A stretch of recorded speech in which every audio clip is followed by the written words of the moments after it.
बिस्मिल्लाहिर्रहमानिर्रहीम। अस्सलाम वालेकुम।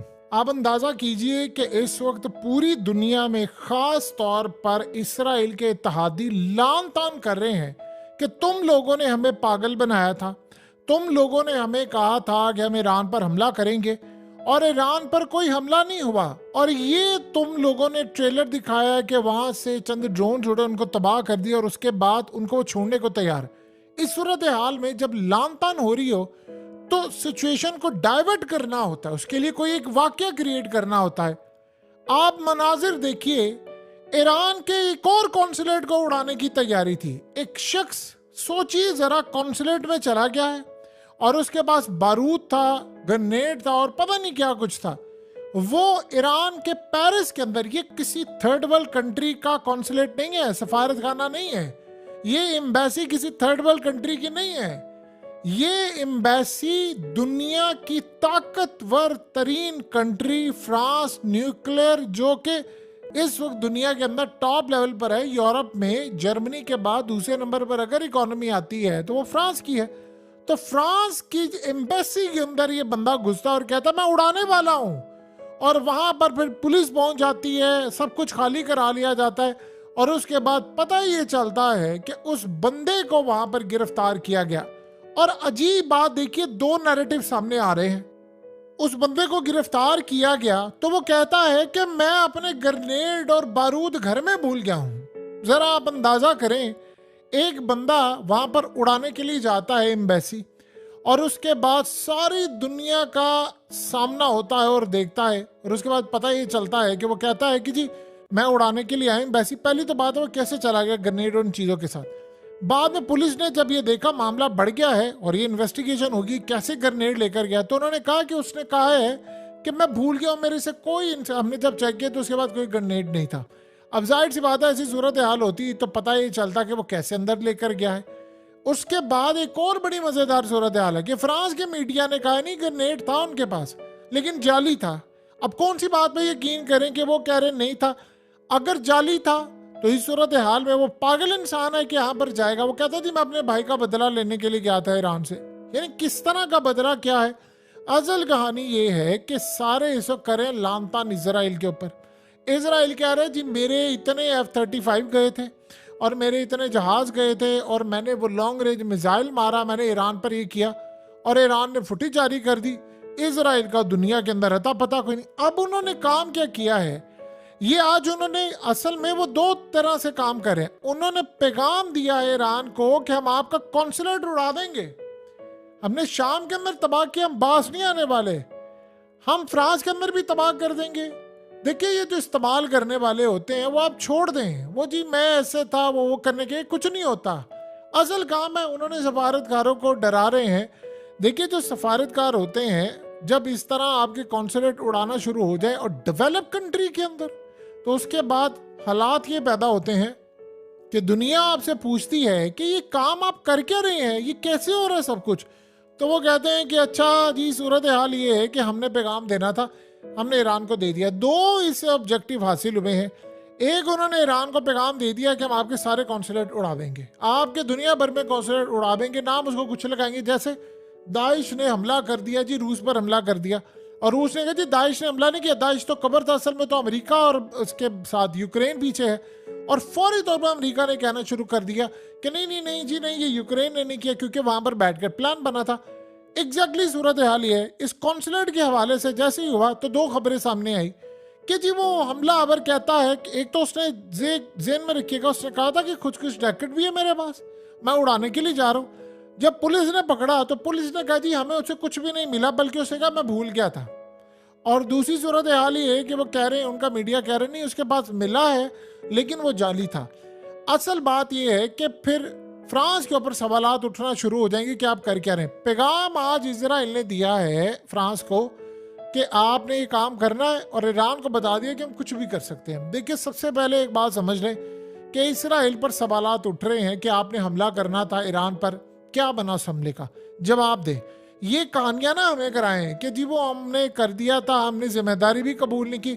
कई बार इसराइल की फौज हमने जी मारा ईरान के अंदर, ड्रोन्स मारे थे वो नाकाम हो गए हैं। इन्होंने असल में वहां पर F-35 से हमला करने की कोशिश की, वो हमला नहीं हो पाया, फिजिबिलिटी नहीं बनी, तब उन्होंने काम किया। वरना आप बता दें, इजराइल को मौका मिले मुसलमानों को मारने का, चाहे वो गजा में हो, चाहे वो दुनिया के किसी भी कोने में हो, चाहे वो रूस के अंदर हो, या चाहे वो ईरान में हो या अफगानिस्तान में हो, तो वो छोड़ेंगे। ये तो मुसलमानों के खून के प्यासे हैं। इन्होंने अब लड़ाई का आगाज कर दिया है। अब असल में वो इस लेवल पर आ गए हैं कि जहां पर वो सफारतकारों को डरा रहे हैं। देखिए, अगली सूरत हाल इससे ज्यादा खतरनाक होने वाली है, और वो ये है कि ईरान की जो एम्बेसीज हैं वो इस वक्त सारी हाई अलर्ट हैं, और उन एम्बेसीज को निशाना बनाने की तैयारी पूरी हो चुकी है। देखिए, असल कहानी ये है कि इसराइल इस वक्त बुखलाया हुआ है। उसको ये बात समझ नहीं आ पा रही कि दुनिया को मैं क्या जवाब दूं। आप जानते हैं कि मिडिल ईस्ट की कंट्रीज में बहुत सारे ममालिक ने ये सोचा था कि इसराइल हमला कर देगा, जैसे जॉर्डन है, इस तरह बहुत सारे छुपे हुए मुसलमान भी थे, वो इसराइल के साथ मिले हुए थे। उन्होंने जब ये सूरत हाल देखी है कि इसराइल ने तो करना था हमला, जाहिर सी बात, अगर इसराइल बहुत बड़ा हमला करता तो फिर क्या होता, फिर वो बहुत बड़ा हमला करता तो ईरान का मसला होता और ईरान के खिलाफ एक फैसला कुन जंग होती। लेकिन जब इन सब ने देखा कि ईरान के खिलाफ तो कुछ भी नहीं हुआ और इसराइल डर के बैठ गया है, 3 क्वाड कॉप्टर उड़ा दी और उसको भी ईरान ने तबाह कर दिया, और वो अंदर से उड़े, बाहर से हमला नहीं कर पाया, तो इसका मतलब है कि इजराइल की वो जो धाक है वो पूरी तरह बैठ चुकी है और उस धाक का कोई फायदा नहीं। देखिए, ये सूरत हाल हमने आज से पहले कभी भी नहीं देखी। हालात ये बता रहे हैं इस वक्त के चीजें इनके कंट्रोल से बाहर चली गई हैं, चीजें मुकम्मल तौर पर तबाही का शिकार हो रही हैं इजराइल के लिए, और इसराइल अब वो लड़ाई लड़ना चाहता है। देखिए, दुनिया भर में अब ईरान पर हमले करवाएंगे, ईरान के खिलाफ इकदाम करेंगे। डायरेक्ट हमला करने की इस वक्त उनके पास जरूरत नहीं है, वरना आप ये देखें कि आज अगर इनको मौका मिला था, ये अगर करना चाहते F-35 लेकर आए थे, अब इनसे पूछे ना, आप 6 F-35 लेकर आए लॉन्ग रेंज, इन्होंने कहा जी हमने लॉन्ग रेंज मिसाइल मारा है। किधर मारा आपने? आपके पास कोई वीडियो है या आपने कोई चीज तबाह की? क्लेम तक नहीं किया इसराइल ने, इसराइल की फौज ने नहीं क्लेम किया, उसकी हुकूमत ने क्लेम नहीं किया, सारा कुछ नहीं किया। और एक बात याद रखिएगा, आपने जिंदगी में एक चीज देखनी है, एक इवेंट होता है, उस इवेंट का इंपैक्ट खत्म करने के लिए कौन सा इवेंट होता है। जैसे आप गौर करें, दाइश का मामला उठा तो पहली मर्तबा रूस ने कहा अमेरिका इसके पीछे है, और दाइश को पालने वाला भी अमेरिका है। सारी दुनिया में एक चीज खड़ी होगी कि उन्होंने वो बंदों की फुटेजेस भी जारी कर दी, वो बता रहे हैं कि जी असल में कैसे अमेरिका और ये सारे यूक्रेन और कैसे हम लोग वहां से पैसे लेते थे, कैसे हमें चीजें मिली, वो सारा कुछ सामने आ गया। उन्होंने कहा हमने यूक्रेन का चीफ नहीं छोड़ना और अमेरिका को नहीं छोड़ना। अब ये जब सूरत हाल चल रही थी तो कौन सा इवेंट हुआ? इवेंट गौर कीजिए कौन सा हुआ? इवेंट होता है कि ईरान की एम्बेसी उड़ा दी जाती है। अब दुनिया को कितना याद है कि रूस ने ये बताया दुनिया को दाइश का, क्योंकि रूस का हर मीडिया बंद है, यूरोप समेत पूरी दुनिया के अंदर सोशल मीडिया पर डिस्कस नहीं वो हो रहा, सारी दुनिया में उसको बंद कर दिया गया है। तो आप बताएं कि उसके बाद अब रूस का मामला डिस्कस हो रहा नहीं, और जब ये मामला हुआ ईरान की एम्बेसी वाला, तो डिस्कस क्या हो रहा था उससे पहले इजराइल के हवाले से कि इन्होंने 45,000 बंदा मारा है। अब डिस्कस क्या हो रहा है? अब डिस्कस ये हो रहा है कि ईरान ने हमला किया। अब इसराइल ने आज कहा जी मैंने हमला किया, अमेरिका समेत सबने कहा ईरान का झूठ बोले, कोई हमला नहीं किया, फुटेज दिखा दो, और मैं तो आपको दिखा रहा हूं कि देखो मैंने ड्रोन तबाह किए। अब हुआ ये कि सारे इसराइल के इत्तेहादी ये समझ गए कि इसराइल ने ड्रामा किया, इसराइल डर गया, और इतने नेगेटिव उसके खिलाफ रिपोर्टिंग दुनिया भर से हो रही है कि इसराइल झूठ बोल रहा है, कैसे ये दुनिया को पागल बनाते हैं। BBC ने झूठ बोला, और मजे की बात ये है इन्होंने पुरानी फुटेजेस जो हिजबुल्लाह ने हमला किया या इसराइल ने खुद किया वो निकाल कर कह रहे थे कि हमने हमला किया, और पता चला वो भी सारी बाद में जाली निकली। तो आप बताएं, जब पूरी दुनिया में इसराइल पे लानतान हो रही है तो एक इवेंट करवाना था ना, वो आज इवेंट होते होते रह गया। उस इवेंट के अंदर आप ये देखिए कि मामला ये हुआ कि एक बंदे को भेजा कि जाओ ईरान का कॉन्सुलेट उड़ा दो, वो गया, उसके बाद पुलिस ने उसको पकड़ा और उसने कहा मैं फिर आऊंगा, मैं ये करूंगा। अब सारी दुनिया के अंदर खबर ये फैल गई कि ईरान के जितने कॉन्सुलेट हैं वो हाई अलर्ट कर दिए गए। दुनिया में डिस्कस ये हो रहा था, अब अचानक से चीजें डाइवर्ट होके आ गई हैं और डिस्कस ये हो रहा है जी पता चलाओ ये बंदा कौन था। पुलिस के कभी बयान आ रहा है, मीडिया का आ रहा है, और आप एक चीज बड़ी गौर से देखें, इतनी बड़ी खबर है, इतना बड़ा मामला है, लेकिन फ्रांस के अंदर से खबरें मुतजाद आ रही हैं, और इंटरनेशनल सतह पर इस सारी सूरत हाल को लिंक जब किया जा रहा है इसराइल के साथ, तो आप ये देखिए कि वो क्या करें, जो उन्होंने टाइम या एयर टाइम अपना देना था ईरान की इस खबर को कि ईरान में हमला हुआ और उसके बाद इसराइल को तबाह करना था, उसके बाद इसराइल ने खुद हमला किया, फलाना किया, उस खबर को दबा कर ईरान के हवाले से खबर ये आ रही है कि जी एम्बेसी पर एक शख्स आया था बदला लेने के लिए।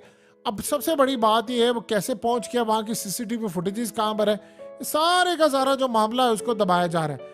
देखिए असल कहानी ये है कि इसराइल डर गया है, इसराइल डरा हुआ है, वरना इसराइल को इस बात का अच्छी तरह पता है कि आज अगर ये हमला कर देते तो वहां से रिटेलिएशन होनी थी। इन्होंने कहा जी हमने हमला किया है और वो मिसाइल ईरान का बाईपास कर गए हैं डिफेंस सिस्टम। यानी आप सोच लें ईरान का डिफेंस सिस्टम आपने बाईपास किया है तो नेक्स्ट क्या हुआ है, आपने उनका न्यूक्लियर पावर प्लांट तबाह कर दिया है, न्यूक्लियर फैसिलिटीज तबाह कर दी हैं। क्या आपने तबाह किया है?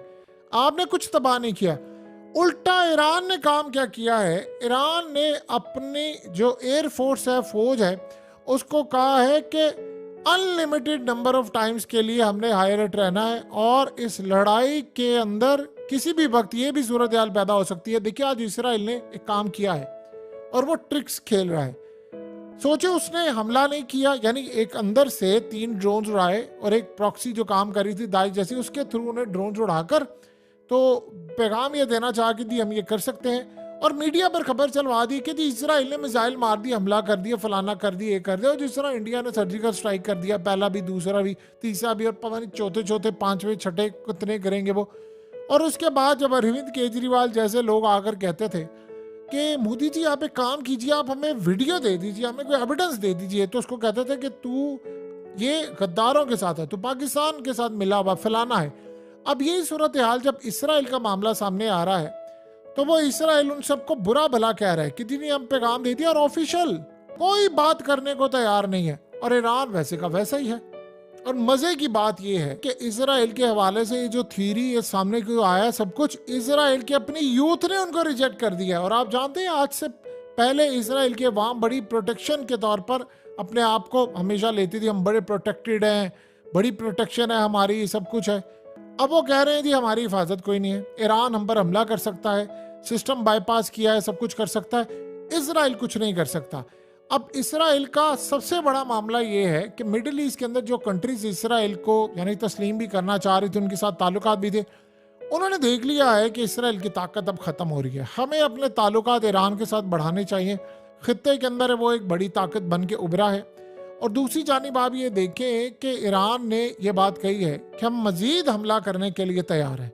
यानी उनसे पूछा गया कि आज आप हमले का जवाब देंगे, उन्होंने कहा कौन सा हमला, इसराइल ने हमला किया, जिस दिन वो करेगा हम जवाब दे देंगे।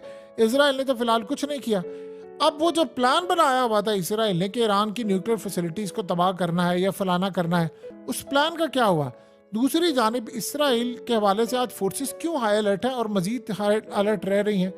असल में इसराइल की एक ट्रिक है कि अगर यहां पर ईरान ठंडा पड़ जाता है और उसको लगता है कि इसराइल अब हमला नहीं करेगा, उसने जो करना था वो कर लिया, सब कुछ हो गया, तो इसराइल तब वार करेगा। उसको लगेगा अच्छा ये अब ठंडे पड़ गए, इनको अब यकीन हो चला है कि मैंने हमला नहीं करना, तो चलो अब हमला करते हैं। ये जो अपॉर्चुनिटी होती है ये किसी भी मुल्क के लिए बड़ी तबाहकुन होती है कि आपने जाहिर कर दिया है कि अब हम लड़ने के लिए नहीं आएंगे, आप तब हमला करें।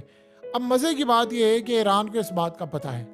देखिए अगर हकीकत टीवी आपको ये बात बता रहे हैं और आप ये बात समझ रहे हैं तो क्या ईरान को नहीं पता? ईरान को पता है। ईरान इस सारी सूरत हाल में इनकी चालों से वाकिफ है। देखिए 1979 के बाद आज तक ईरान इस काबिल नहीं हुआ था। तकरीबन आप ये समझ लें कि 44-45 साल अगर आप देखें इस बात को, तो ईरान में इतनी ताकत और पावर नहीं थी कि वो इसराइल का मुकाबला कर सके। धमकियां उन्होंने हमेशा लगाई, इसीलिए हमेशा ये कहा जाता था कि जी वो ईरान मिला हुआ है, फलाना हो, इनके ऊपर इल्जाम लगते थे। अब ईरान चूंकि ताकतवर हो गया है तो उन्होंने इस बात को समझ लिया है कि इसराइल के ट्रिक्स क्या है। आप ये देखें कि उन्होंने जो लड़ाई लड़ी है, हमास अगर वहां लड़ाई लड़ी है तो वो ईरान की सपोर्ट से, हिजबुल्लाह अगर मिसाइल मारा ईरान की सपोर्ट से, और अगली सूरत हाल तो उससे भी ज्यादा खतरनाक है कि अगर ये तमाम के तमाम लोग इस वक्त हमला कर रहे हैं, होशी कर रहे हैं, ईरान कर रहा है, तो सारे ईरान की सपोर्ट से। तो ईरान को पता है ग्राउंड पर क्या हो रहा है, ग्राउंड पर कैसे लड़ाई लड़नी है, इसराइल की फौज को शिकस्त देनी है, कौन सा ड्रोन वहां से हिजबुल्लाह मारेगा वो इनको तबाह कर देगा। ये सारा मामला करते करते ईरान के पास इसराइल के खिलाफ वो इंफॉर्मेशन आ गई है जो दुनिया में किसी के पास नहीं है। सो अब इसराइल दुनिया को एक कहानियां बताता फिरे, मैंने सर्जिकल स्ट्राइक कर दिया है, मैंने फलाना स्ट्राइक कर दिया, मैंने वो कर दिया। दुनिया इन थीरीज को तस्लीम करने के लिए नहीं जा रही। लेकिन अगर आप किसी भी मुल्क के कॉन्सुलेट उड़ाएंगे तो याद रखिएगा फिर अगला हमला ऐसे ही होगा। असल में आज उन्होंने एक और भी पैगाम दिया है कि ज़रूरी नहीं कि हम आपके कॉन्सुलेट वहाँ उड़ाए। देखिए, अगर कल कोलेट से ये कॉन्सुलेट तबाह हो जाता है फ्रांस के अंदर, और वहाँ पर जाहिर सी बात है इसराइल का नाम ऑफिशियली तो कोई नहीं लेगा, और पुलिस भी छुपाएगी, और वहाँ की तहकीकात वो कहेंगी जी हमने तहकीकात कर ली है, ये कोई ईरान का सरपिरा बंदा था या उसने कोई ईरान से बदला लेना था, किसी भी मुल्क की नेशनैलिटी, इनके पास ऐसे लोग होते हैं। आपको याद नहीं जब रूस पर हमला हुआ था तो इन हमलावरों ने क्या कहा? उन्होंने कहा कि हमें एक ऐसी नशावर चीज दी गई थी कि उससे हमारा खौफ खत्म हो जाता और हमारे दिमाग कंट्रोल किए जा रहे थे। वो शैतानी ताकतों के थ्रू किए जा रहे थे, कैसे किए जा रहे थे, बहरहाल किए जा रहे थे। सो अगर ये काम करेंगे तो फिर इजराइल से बदला मजीद लिया जाएगा।